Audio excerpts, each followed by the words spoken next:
नमस्कार दोस्तों, स्वागत है आप सभी का आपके अपने चैनल एयरफोर्स एग्जाम पेपर में। दोस्तों, आज की इस वीडियो में हम लोग एयरफोर्स बाय ग्रुप के लिए रागा के मॉक टेस्ट को सॉल्व करेंगे।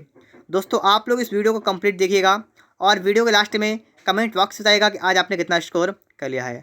और दोस्तों, अगर आप एयरफोर्स बाय ग्रुप की तैयारी कर रहे हैं तो हमारे चैनल पर लगभग 250 प्लस मॉक टेस्ट पढ़ा दिए गए हैं। आप लोग चैनल के प्ले स्टोर में जाइएगा और वहां से जाकर आप सभी मॉक टेस्टों को सॉल्व कर सकते हैं, जिससे कि आप लोग एयरफोर्स बाय ग्रुप में कुछ बेहतर स्कोर कर पाएंगे। अगर आपको ये वीडियो पसंद आए तो वीडियो को लाइक कर देना, और अगर आप इस चैनल पर नए हैं चैनल को सब्सक्राइब करके बेल आइकन को भी प्रेस कर लेना।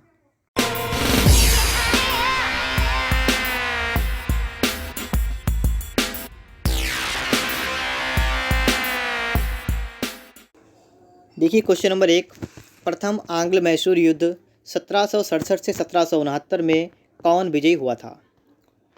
तो यहाँ पर आपको 4 ऑप्शन दिए गए हैं। देखिए दोस्तों, जो आंग्ल मैसूर युद्ध था प्रथम वाला, वो लड़ा गया था अंग्रेजी सेना और हैदर अली के बीच में। ठीक है, अंग्रेजी सेना और हैदर अली के बीच में लड़ा गया था। विजय की बात की जाएगी यहाँ पर, तो हैदर अली विजय हो गया था। तो ऑप्शन नंबर बी वाला करेक्ट होगा यहाँ पर। ठीक है, कि कौन विजय हुआ था? हैदर अली। अगर आपसे पूछा है किन के बीच में हुआ था ये युद्ध, तो अंग्रेजी सेना और हैदर अली के बीच में हुआ था, जिसमें हैदर अली जो है वो विजयी हो गया था। तो ऑप्शन बी वाला यहाँ पर करेक्ट आंसर हो जाएगा। देखिए इसके बाद क्वेश्चन नंबर दूसरा क्या कह रहा है, निम्नलिखित में से किसे 1000 झीलों का देश कहा जाता है? क्या कहा जाता है? 1000 झीलों का देश। तो ये कहा जाता है फिनलैंड को। तो ऑप्शन नंबर ए वाला यहाँ पर करेक्ट आंसर हो जाएगा। ठीक है, फिनलैंड, ऑप्शन ए राइट हो जाएगा इसके लिए। देखिए इसके बाद क्वेश्चन नंबर 3 की अगर बात कर लें हम लोग, लिखा हुआ है जीएसटी में कितनी दरें निर्धारित की गई हैं? जीएसटी में दरें पूछी गई हैं, कितनी हैं? आप सभी को पता होना चाहिए इसका कौन सा आंसर राइट आंसर हो जाएगा यहाँ पर। तो दोस्तों यहाँ पर करेक्ट आंसर होगा ऑप्शन नंबर ए वाला। ठीक है, 4। जीएसटी में कितनी दरें निर्धारित की गई हैं? 4। अगला क्वेश्चन देखिए 4 नंबर, राज्यसभा में राष्ट्रपति द्वारा कितने सदस्य मनोनीत किए जाते हैं? राष्ट्रपति के द्वारा यहाँ पर पूछा गया आपसे है। तो दोस्तों यहाँ पर करेक्ट आंसर होगा ऑप्शन नंबर ए वाला, 12। ठीक है, 12 सदस्य जो होते हैं वो राष्ट्रपति के द्वारा मनोनीत किए जाते हैं। तो ऑप्शन ए वाला राइट आंसर हो जाएगा यहाँ पर। देखिए इसके बाद नंबर 5, निम्नलिखित में से कौन सा रोग बैक्टीरिया द्वारा नहीं फैलता है? बैक्टीरिया द्वारा नहीं फैलता है पूछा गया है। तो यहाँ पर दोस्तों करेक्ट होगा बी वाला, मलेरिया। ठीक है, मलेरिया रोग जो होता है वो मच्छर के काटने से फैलता है। उस मच्छर का नाम क्या होता है? एनोफिलीज। ठीक है, एनोफिलीज एक मादा मच्छर होता है जिसके कारण काटने से जो है बैक्टीरिया नहीं फैलता है। मलेरिया जो है, मतलब बात को फिर से समझिए एक बार, कि मलेरिया जो है रोग वो किसके द्वारा फैलता है? ये मच्छर के काटने से फैलता है। मच्छर का नाम होता है एनोफिलीज। ठीक है, और बैक्टीरिया से अगर पूछा है तो हो जाएगा टाइफाइड, टीबी और हैजा। ठीक है, ये 3 होते हैं, किससे फैलते हैं? बैक्टीरिया से। और मलेरिया मच्छर के काटने से फैलता है। देखिए इसके बाद 6 नंबर, गरबा किस प्रदेश का प्रसिद्ध लोक नृत्य है? गरबा की अगर बात की जाएगी तो यह है गुजरात का। ठीक है, गरबा गुजरात का लोक नृत्य है। तो दोस्तों ऑप्शन नंबर बी वाला यहाँ पर करेक्ट आंसर होगा, गुजरात। देखिए इसके बाद नंबर 7 में कहा गया सीरिया का छोटा क्षेत्र किस कारण से चर्चा में रहा? ठीक है, तो यहाँ पर देखिए लिखा है सोने की खान के लिए, हीरे की खान की खोज के लिए, रसायन हमले के कारण, या इनमें से कोई नहीं। पूछा गया था छोटा क्षेत्र जो है वो किस कारण से चर्चा में रहा, तो ये रहा है रासायनिक हमले के कारण। ठीक है, रासायनिक हमले के कारण रहा है। तो ऑप्शन सी वाला यहाँ पर राइट आंसर होगा, रासायनिक हमले के कारण। इसके बाद दोस्तों देखिएगा क्वेश्चन नंबर 8। देखिए 8 नंबर, डिस्क के लिए वर्तमान दस्तावेज की एक प्रति बनाने के लिए किसका प्रयोग करते हैं? सेव कमांड का, save as command, duplicate command, या क्रिएट कॉपी कमांड का प्रयोग करते हैं। तो दोस्तों यहाँ पर राइट आंसर जो होगा वो आपका होगा ऑप्शन वही वाला, सेव एज कमांड का प्रयोग करते हैं। किसके लिए? डिस्क के लिए वर्तमान दस्तावेज की एक प्रति बनाने के लिए सेव एज कमांड का उपयोग करते हैं। तो ऑप्शन बी वाला करेक्ट होगा यहाँ पर।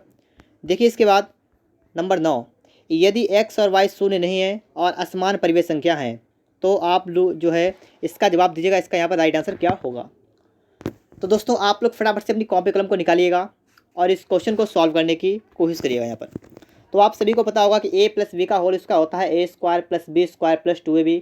और अगर बात की जाए कि a माइनस बी का होल स्क्वायर क्या होता है, तो होता है a² plus B square minus 2ab। यहाँ पर स्टार्टिंग में कहा है एक्स और वाई शून्य नहीं है, मतलब है यहाँ पर कि एक्स जो है वो बराबर 0 नहीं है और वाई जो है बराबर 0 नहीं है। ठीक है, ये बात कह रहा है। और असमान परिमेय संख्या है, परिमेय संख्याएँ हैं, कैसी हैं? असमान है। तो आपको ये हल करना है। तो आप सभी यहाँ देखिए एक्स प्लस वाई का होल स्क्वायर खोलना है, खोलिएगा। यहाँ क्या हो जाएगा?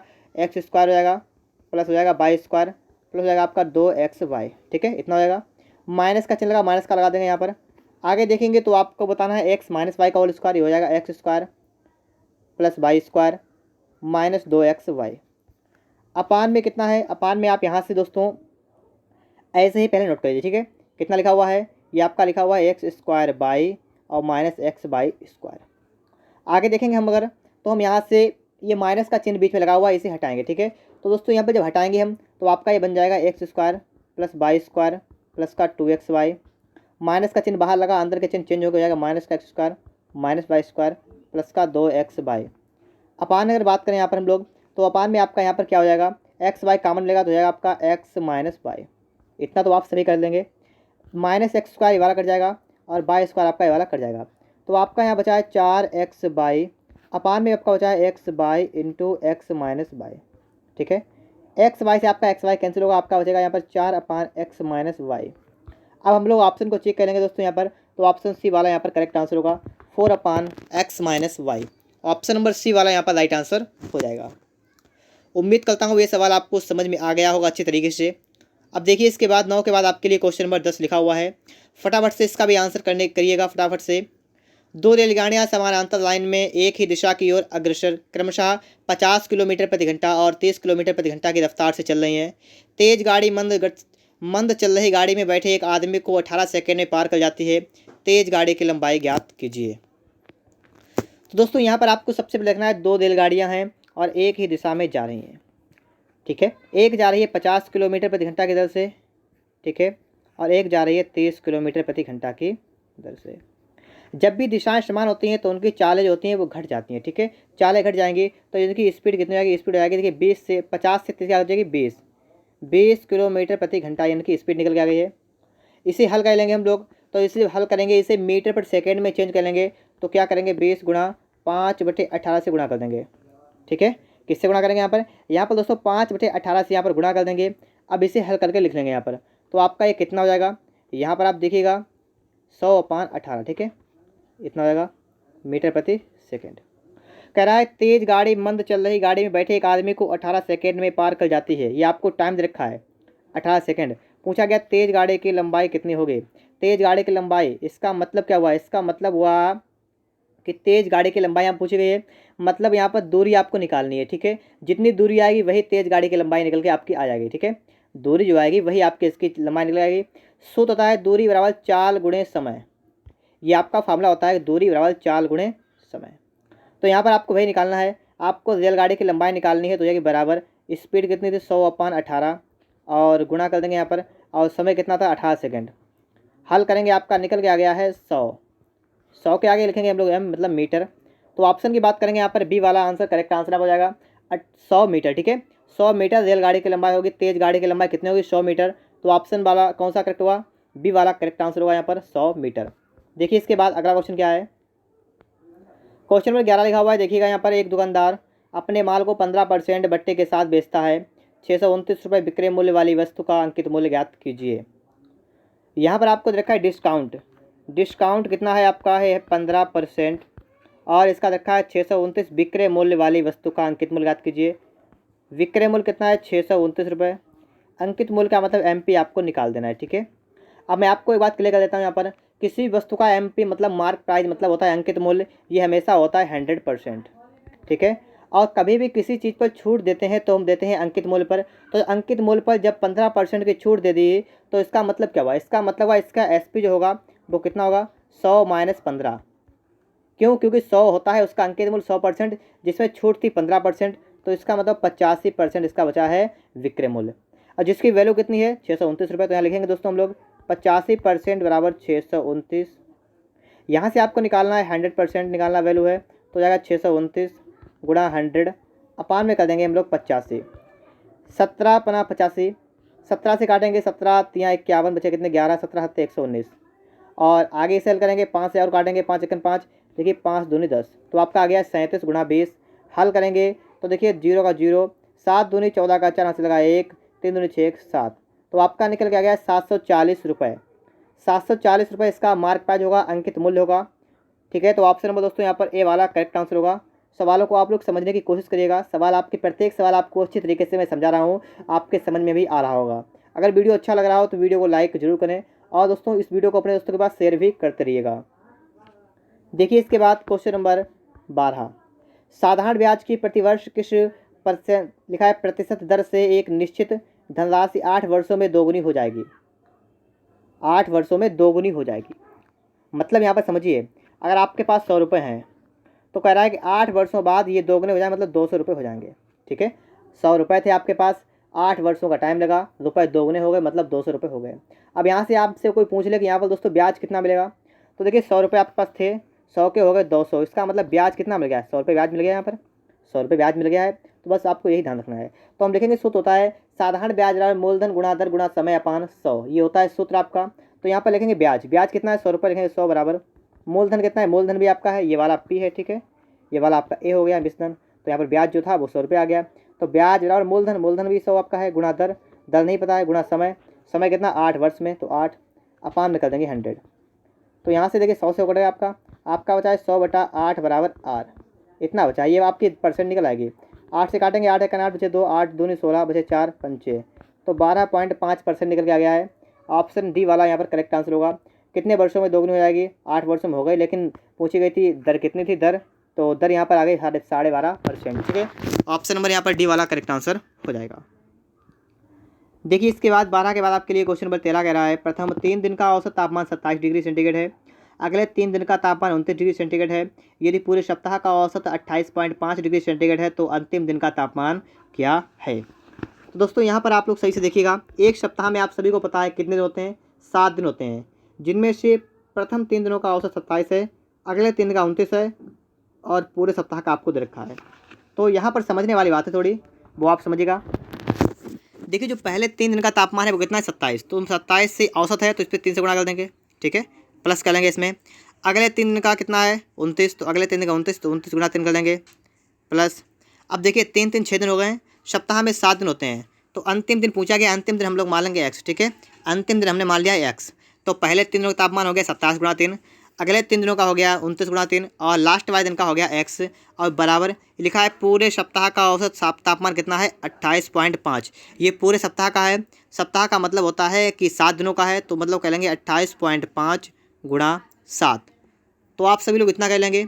अब इसके बाद गुणा करना है, ठीक है, गुणा करेंगे, देखिएगा 27 तियाँ होता है 81 प्लस 29 तियाँ 9 तियाँ 27 मतलब 87 होगा यहाँ पर, प्लस का एक्स बराबर। अब आपको यहाँ पर गुणा कर देनी है, देखिए 7 35 का 5 यहाँ से लगा 3, 8 7 56, 56 3 59 का 9 वहाँ से लगा 5, 7 दूनी 14 5 कितना हुआ 19, पॉइंट लगाया हो गया 199.5, इतना तो आप कह लेंगे। आगे देखेंगे 7 1 8 8 16 प्लस का एक्स बराबर 199.5। अब आपको यहाँ पर क्या करना है, एक्स का वैल्यू निकालना है, तो आपको 199 से 168 को माइनस कर देना है। माइनस करेंगे यहाँ पर देखिएगा तो पॉइंट का 5 का 5 रहेगा यहाँ पर। देखिए 9 से 8 क्या बचेगा 1, 9 से 6 क्या बचेगा कितना 3, तो आपका आ रहा है 31.5 degree centigrade. Option number A वाला यहाँ पर करेक्ट आंसर होगा, 31.5 डिग्री सेल्सियस, ठीक है, ऑप्शन ए वाला यहाँ पर करेक्ट आंसर हो जाएगा। देखिए नेक्स्ट क्वेश्चन आ चुका है यहाँ पर 14 नंबर, इसे लगाने की प्रैक्टिस करिएगा फटाफट जल्दी। कौन सा ऑप्शन इसके लिए करेक्ट आंसर होगा, यहाँ पर लिखा हुआ है अंडर रूट 2x + 9 + x बराबर 13, तो x का मान ज्ञात कीजिए। अगर आप इसे बेसिक से लगाएंगे तो आपका ये सवाल बहुत ही लंबा हो जाएगा, तो इसे दोस्तों हम लोग चेक करेंगे ऑप्शन से, ठीक है, कौन सा ऑप्शन यहाँ पर करेक्ट आंसर हो जाएगा। तो ऑप्शन नंबर ए वाले को चेक करेंगे, अगर लिखेंगे अंडर रूट, देखिए लिखा है 2x, तो 2x का मतलब माइनस का 20 दूना माइनस का होगा 40, प्लस का 9 हो जाएगा, प्लस का हो जाएगा माइनस, यहाँ पर भी माइनस का हो जाएगा 20, ठीक है, इतना हो जाएगा। यहाँ पर हल करेंगे तो आपका ये वाला हो गया अंडर रूट माइनस का 31। और देखिए दोस्तों आप सभी को पता है अंडर रूट के अंदर माइनस का 31 आ सकता है, नहीं आता है, ठीक है, तो यहाँ पर गलत हो जाएगा, तो ऑप्शन नंबर ए वाला यहाँ पर गलत हो गया है। बी वाले में बहुत लंबा है 803, 803 रखेंगे फिर दूना करेंगे 9 जोड़ेंगे तो ये भी बहुत लंबा हो सकता है, तो ये नोट लीजिए भाई, ठीक है, ये वाला नोट लीजिए। 8 लिखा है, 8 को रखेंगे तो लिखेंगे देखिए अंडर रूट 8 दूने कितना होगा 16 प्लस का 9 और प्लस का फिर से एक्स है तो एक्स का मतलब 8, तो यहाँ देखिए कितना हुआ अंडर रूट 25 प्लस का 8, 25 का मतलब 5 प्लस का 8 कितना हुआ 13, यहाँ पर आपका 13 आ गया है, यहाँ पर भी आपको 13 दे रखा था, तो बिल्कुल करेक्ट है, तो इसका मतलब हुआ ऑप्शन नंबर सी वाला यहाँ पर राइट आंसर हुआ, ठीक है। अब हम बी वाले को नहीं चेक करेंगे, सी वाले से हमारा आंसर निकल के आ चुका है, तो ऑप्शन नंबर सी वाला यहाँ पर राइट आंसर हो जाएगा। समझ गए होंगे आप लोग सवाल को अच्छे तरीके से। देखिए इसके बाद नेक्स्ट क्वेश्चन, देखिए क्वेश्चन नंबर 15, ठीक है। दो संख्याओं में अंतर पाँच का अंतर है, यदि उनका गुणनफल 336 है तो उन संख्याओं का योग ज्ञात कीजिए। दो संख्याओं में 5 का अंतर है, तो मतलब x माइनस बाई संख्याएं अगर हैं तो उनका अंतर कितना है 5। अंतर का मतलब होता है घटाना, तो x माइनस बाई कितना आपको रखा है 5 रखा है। यदि उनका गुणनफल 336 हो, गुणनफल कितना है 336, तो इसका मतलब x इंटू वाई कितना है 336 है। उन संख्याओं का आपसे पूछा गया है योग ज्ञात कीजिए। तो योग का मतलब आपको क्या निकालना है, यहाँ पर मैं आपको एक सूत्र बता रहा हूँ, ठीक है। उस सूत्र को आप लोग ज्ञात कर लीजिएगा। योग बहुत ही आसानी तरीके से निकल आएगा। यहाँ पर सूत्र होता है एक्स प्लस वाई का होल स्क्वायर बराबर एक्स माइनस वाई का होल स्क्वायर प्लस का यहाँ पर हो जाएगा 4x by, x plus y का होल स्क्वायर बराबर एक्स माइनस वाई का होल स्क्वायर और प्लस का यहाँ पर क्या हो जाएगा 4x बाई। इसमें आप लोग इसका मान रख दीजिएगा तो आपका मान बहुत जल्द निकल के आ जाएगा। एक्स प्लस वाई पूछा गया था, निकल आएगा। देखिएगा क्या होगा यहाँ पर बराबर एक्स माइनस वाई का होल स्क्वायर मतलब क्या है 5 का स्क्वायर, तो कितना होगा 25 प्लस लिखा है 4x वाई। देखिए 4 तो आपका है, एक्स वाई का मान 36 है, तो 336 चक्कू आपको कर देना है, ठीक है। तो 336 चक्कू कितना होगा यहाँ देखिएगा 4 छंग 24 का 4 हाथ से लगा 2, देखिए 4 तियाँ 12, 13 14 का 4 हाथ से लगा 1, 4 तियाँ 12 है कितना होगा 13, और देखिए कितना होगा 5 4 9, 4 2 6 3 1, आपका हो गया 1369, इतना हो गया है। और ये वाला आपका हो गया एक्स प्लस वाई, ठीक है, यहाँ पर जाएगा अंडर रूट। तो इस प्रकार से आपका इतना हो जाएगा 1369। अब दोस्तों जब आपका 1369 हो गया तो आपको यहाँ पर चेक करना है कि इसके लिए कौन सा ऑप्शन करेक्ट आंसर यहाँ पर होगा, ठीक है। तो यहाँ पर देखेंगे हम लोग, तो देखिए वर्क करेंगे, वर्क करने पर लास्ट में अगर 9 आ रहा है तो बिल्कुल सही है। देखिएगा यहाँ पर लास्ट संख्या का 1 है, 1 का वर्ग 1 होता है, 7 का वर्ग 49 का मतलब 9 होता है, 8 का होता है 64 मतलब 4 होता है, और 1 का मतलब 1 होता है। तो यहाँ पर देखिए 9 इसमें आ रहा है, आपका 9 यहाँ पर है, तो उसका मतलब वो ऑप्शन नंबर बी वाला करेक्ट आंसर होगा, ठीक है। ऑप्शन बी वाला यहाँ पर राइट आंसर होगा। 37 लिखा हुआ है, तो ऑप्शन बी वाला यहाँ पर करेक्ट आंसर हो जाएगा। देखिए इसके बाद क्वेश्चन नंबर 16, दिए गए विकल्पों में संबंधित शब्द को चुनिए, ठीक है। शिक्षक, स्कूल, नर्स के लिए यहाँ पर क्या हो जाएगा। तो आप सभी को क्या पता होगा कि शिक्षक जो होता है वो शिक्षा देता है, लेकिन कहाँ पर देता है, तो शिक्षक जो है वो स्कूल में सभी को क्या करता है शिक्षा देता है, ठीक है। शिक्षक जो है स्कूल में कुछ काम करता है, मतलब स्कूल में बच्चों को शिक्षा देता है। इसी प्रकार नर्स जो होती है वो क्या करता है, मतलब जिस प्रकार से बात समझिए, स्कूल लिखा है शिक्षक और शिक्षक को संबंधित किया गया स्कूल से, उसी प्रकार नर्स को संबंधित करेंगे तो हो जाएगा अस्पताल। क्या हो जाएगा, अस्पताल यहाँ पर हो जाएगा, क्योंकि शिक्षक अगर स्कूल में काम करता है तो नर्स जो है वो अस्पताल में काम करती है। तो ऑप्शन डी वाला यहाँ पर करेक्ट आंसर हो जाएगा। 17 की अगर बात करें हम लोग, लिखा है दिए गए विकल्पों में से संबंधित शब्द को चुनिए, खिड़की बढ़ई, तो मूर्ति के लिए यहाँ पर क्या हो जाएगा। तो आप सभी को पता होगा खिड़की कौन बनाता है, बढ़ई। खिड़की कौन बनाता है, बढ़ई बनाता है। इसका मूर्ति कौन बनाएगा, देखिए मूर्ति कौन बनाएगा, मूर्तिकार। मूर्ति को बनाने वाला ही मूर्ति बनाएगा। तो ऑप्शन नंबर दोस्तों यहाँ पर ए वाला करेक्ट आंसर होगा कि जिस प्रकार खिड़की बढ़ई से संबंधित है उसी प्रकार मूर्ति जो है मूर्तिकार से संबंधित हो जाएगी। देखिए इसके बाद नंबर 18, अब यहाँ पर समझिएगा, जब अक्षरों के सेट को दी गई श्रृंखला में रिक्तियों में रखा जाएगा तो कौन सा सेट उसकी पूर्ति करेगा। यहाँ पर आपको देखना है, अगर यहाँ पर आप सही से देखें तो आपको देखिएगा यहाँ पर इस प्रकार से आप देखें, ठीक है। मैं जूम कर दिया यहाँ पर है। अब बात को समझिए, यहाँ पर बी फिर डैश लगा, एफ लिखा हुआ, फिर डैश डैश 3 बार है, फिर डी एफ जी फिर डैश लगा हुआ है। यहाँ से अगर आप लोग क्या करें, एक काम करें, यहाँ से इसे 5 टुकड़ों बांट दें, मतलब इस प्रकार से कर दें, ठीक है। 5 को अलग कर दिया है। तो आपको यहाँ पर दिख रहा होगा एफ़ के बाद क्या है जी, तो यहाँ पर जी लिख देंगे, और एफ़ से पहले क्या है डी, तो यहाँ पर डी कर देंगे, और यहाँ पर देखिए डी से पहले बी है तो यहाँ पर बी कर देंगे। इतना तो आप कर लेंगे।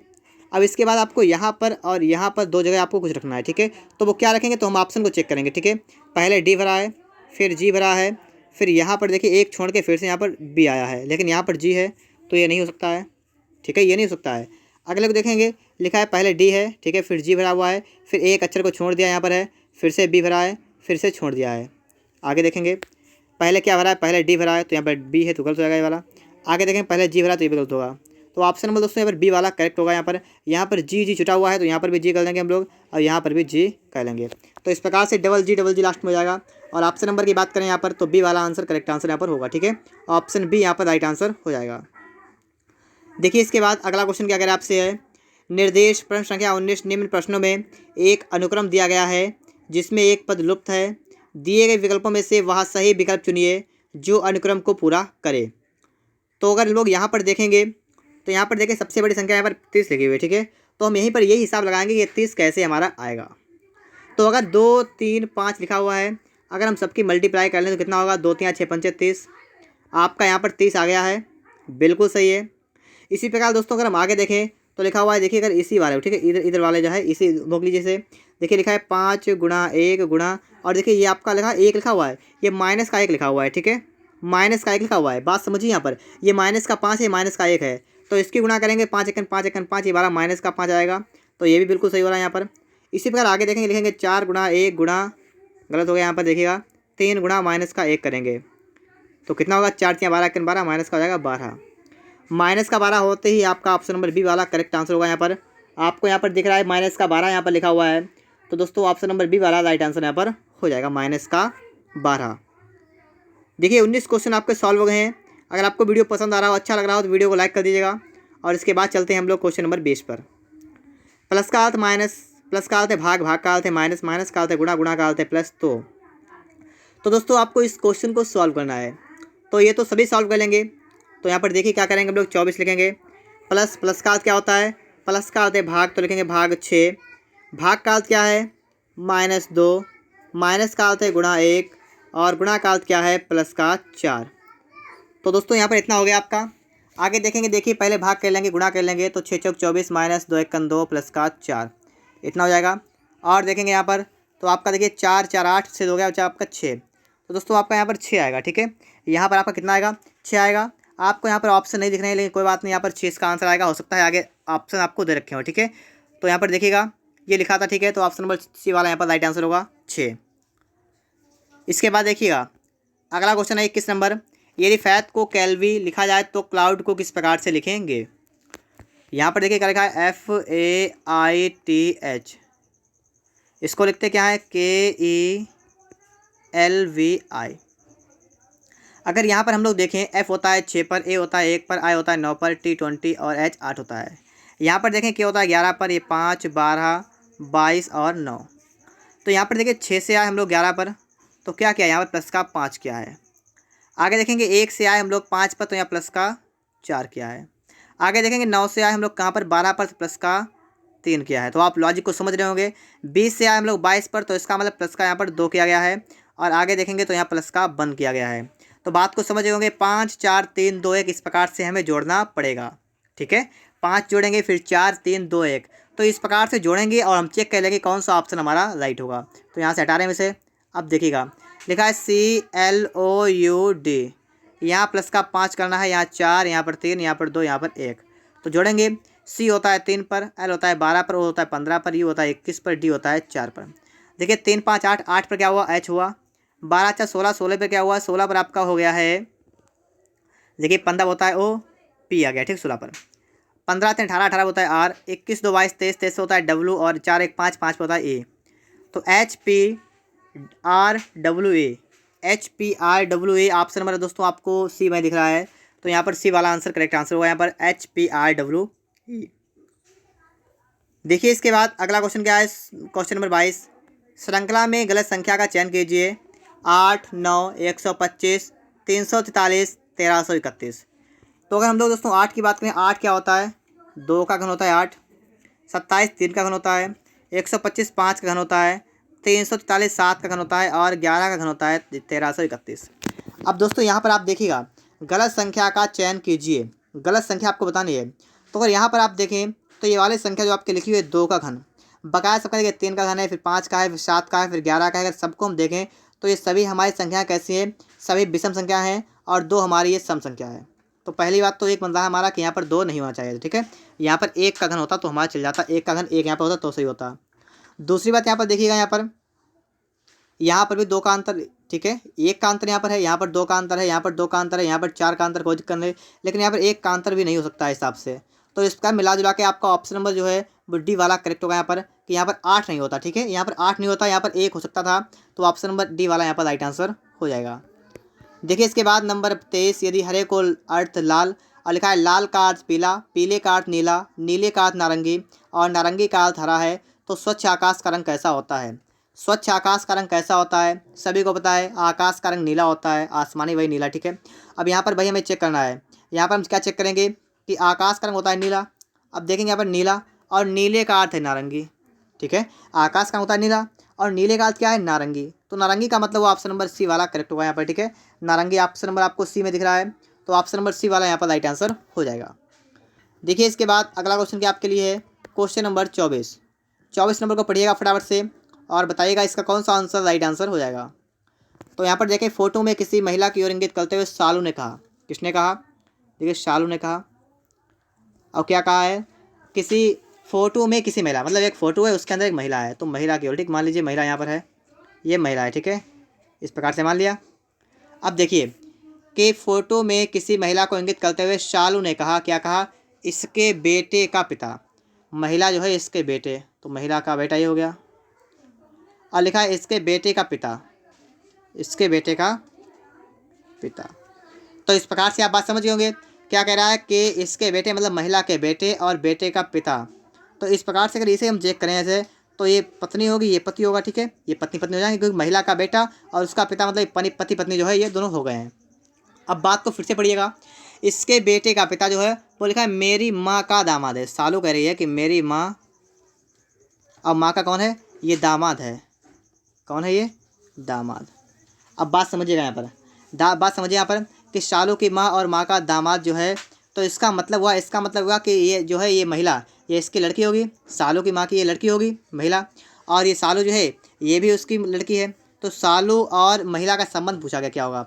तो शालू और महिला ये दोनों क्या होंगी? बहन होंगी, ठीक है। बहन होंगी, तो ऑप्शन नंबर दोस्तों यहाँ पर बी वाला राइट आंसर होगा, बहन।